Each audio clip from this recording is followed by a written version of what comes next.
అందరికీ శుభోదయం అండి. ఈ రోజు మనం తెలుసుకోవాల్సిన విషయం ఊదలు. ఊదలు రుచికి తియ్యగా ఉంటాయి. ఇవి థైరాయిడ్ మరియు పార్కియస్ గ్రంథులకు చాలా మంచి ఆహారం. ఊదల్లో పీచు పదార్థం అధికంగా 10% ఉంటుంది వలన మలబద్ధకం, మధుమేహానికి, కాలేయాన్ని శుభ్రపరచుటలను, మూత్రపిండాలను, పిత్తాశయం, ఎండోక్రిన్ గ్రంథులకు మంచి ఆహారం. కాలేయాన్ని బలోపేతం చేయటంలో కామెర్లను తగ్గించటంలోని ఊదలు సమర్థవంతంగా పనిచేస్తాయి.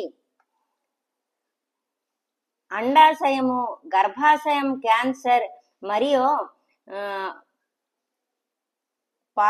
పడకుండా ఊదలు ఆహారాన్ని కాపాడతాయి. అంటే గర్భాశయము, అండాశయం క్యాన్సర్ రాకుండా మనకి సేఫ్ గా ఉంచుతాయి. ఊదల్లో తయారు చేసిన ఆహారం బాలంతలకు సులభంగా జీర్ణమవుతాయి కానుక ఉత్తర భారతదేశంలో ఉపవాస దీక్షలో ఎక్కువగా ఉపయోగిస్తారు. ఉత్తరాఖండ్, నేపాల్లో ఉదర ఆహారాన్ని ఊదల ఆహారాన్ని గర్భిణీలకు, బాలింతలకు ఎక్కువగా ఇస్తారు. ఎందుకంటే ఊదల్లో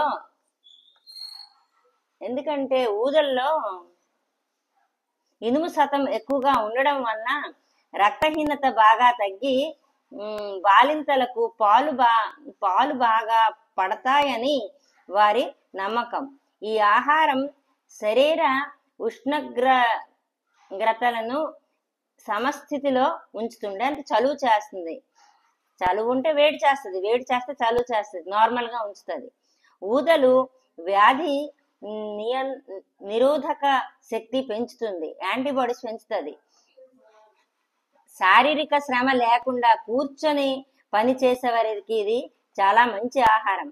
జీర్ణాశయంలో, ముఖ్యంగా చిన్న ప్రేగుల్లో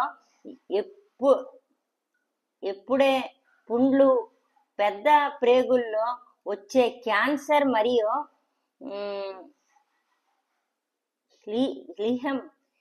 ప్లీహం క్యాన్సర్ బారిన పడకుండా ఊదల ఆహారం కాపాడుతుంది.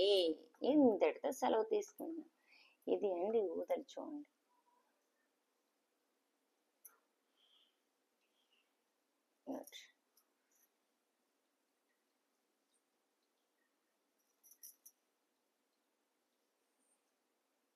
ఉపవాస ధాన్యాలను కూడా వీటిని అంటారండి.